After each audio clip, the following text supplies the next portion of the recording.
As much as twixt the 3rd hours close and dawn, appeareth of heaven's sphere, that ever whirls as restless as an infant in his play, so much appeared remaining to the sun of his slope journey towards the western goal. Evening was there, and here the noon of night, and full upon our forehead smote the beams. For round the mountain, circling, so our path had led us, that toward the sunset now direct we journeyed, when I felt a weight of more exceeding splendor than before press on my front. The cause unknown, amaze possessed me, and both hands against my brow lifting, I interposed them, as a screen, that of its gorgeous superflux of light clipped the diminished orb.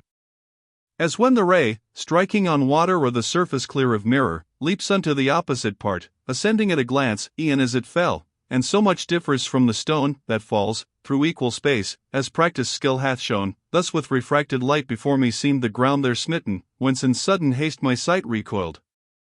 What is this, sire beloved? Gainst which I strive to shield the sight in vain? Cried I, and which towards us moving seems? Marvel not, if the family of heaven, he answered, yet with dazzling radiance dim thy sense it is a messenger who comes, inviting man's assent. Such sights ere long, not grievous, shall impart to thee delight, as thy perception is by nature wrought up to their pitch.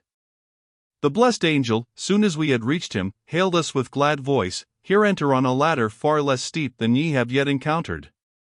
We forthwith ascending, heard behind us chanted sweet, Blessed the merciful, and happy thou that conquerst.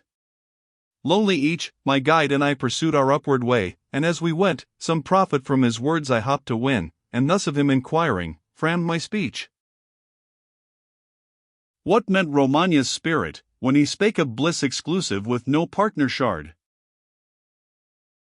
He straight replied, No wonder, since he knows what sorrow waits on his own worst defect, if he chide others, that they less may mourn. Because ye point your wishes at a mark, where, by communion of possessors, part is lessened, envy bloweth up the size of men. No fear of that might touch ye, if the love of higher sphere exalted your desire. For there, by how much more they call it ours, so much propriety of each and good increases more, and heightened charity wraps that fair cloister in a brighter flame. Now lack I satisfaction more, said I, than if thou hadst been silent at the first, and doubt more gathers on my laboring thought. How can it chance, that good distributed, the many, that possess it, makes more rich, than if 't were shared by few? He answering thus, thy mind, reverting still to things of earth, strikes darkness from true light. The highest good unlimited, ineffable, doth so speed to love, as beam to lucid body darts, giving as much of ardor as it finds. The sempiternal effluent streams abroad spreading, wherever charity extends. So that the more aspirants to that bliss are multiplied, more good is there to love, and more is loved, as mirrors, that reflect, each unto other, propagated light. If these my words avail not to allay thy thirsting, Beatrice thou shalt see, who of this want, and of all else thou hast, shall rid thee to the full.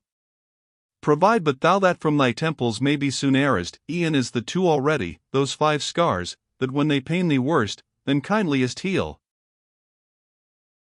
Thou, I had said, content'st me, when I saw the other round was gained, and wondering eyes did keep me mute.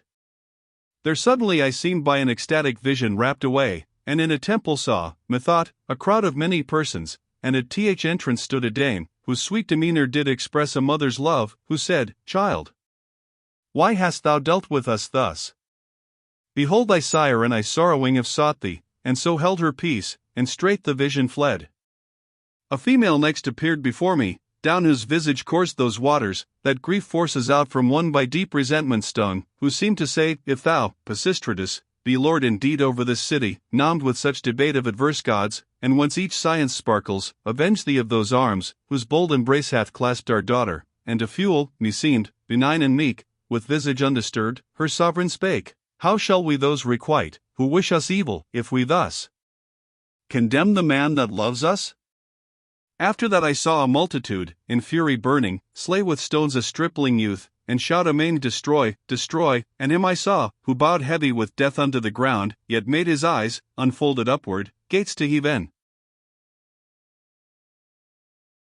Praying forgiveness of th Almighty Sire, amidst that cruel conflict, on his foes, with looks, that with compassion to their aim. Soon as my spirit, from her airy flight returning, sought again the things, whose truth depends not on her shaping, I observed how she had roved to no unreal scenes.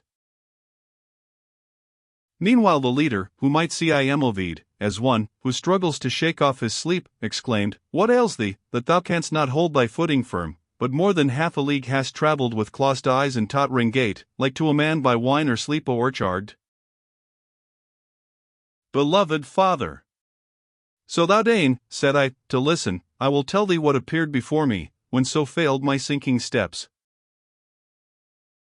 He thus, not if thy countenance were masked with 100 vizards, could a thought of thine how small soar, elude me. What thou saw'st was shown, that freely thou mightst ope thy heart to the waters of peace, that flow diffused from their eternal fountain. I not asked, what ails thee? For such cause as he doth, who looks only with that eye which sees no more, when spiritless the body lies, but asked, to give fresh vigor to thy foot. Such goads the slow and loitering need, that they be found not wanting, when their hour of watch returns. So on we journeyed through the evening sky, gazing intent, far onward, as our eyes with level view could stretch against the bright vespertine ray, and lo! By slow degrees gathering, a fog made towards us, dark as night. There was no room for escaping, and that mist bereft us, both of sight and the pure air.